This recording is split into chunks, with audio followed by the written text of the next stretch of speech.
When I heard this first from my mentor, who said, my being is primary, I was a little confused because I didn't know what he was talking about. And so I learned that being is the summary of all of our thoughts, our conscious thoughts and our unconscious thoughts and our feelings. So this is kind of the inner state that we have.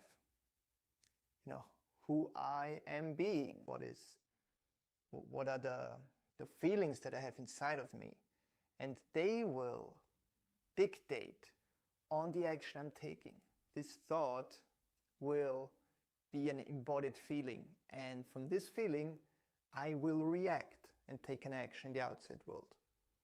And so I will create the world from the inside out. And so the day is over and I was in doing mode. I was doing all the time. And I thought, okay, doing is what brings me success. And don't get me wrong, doing is important.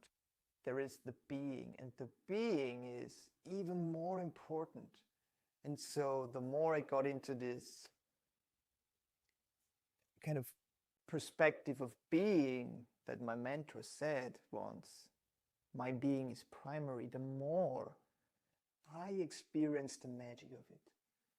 What I started to do, when I wake up in the morning, the first thing that I'm doing is I sit up straight in my bed and I meditate for 20 minutes. And this is a being work. It's sitting in silence and feeling into that, what's coming up. I'm doing a transcendental meditation for years now, which is kind of a 20 minutes routine it's a mantra-based meditation, which really helps me to come down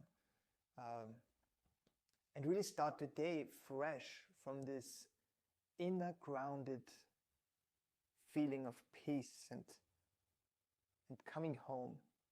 And so that's my being work, the first thing in the morning. And what also happened is, like, I came from this state of being, which is a completely different state of being after my meditation. And then when I come back home, before I start to work, I am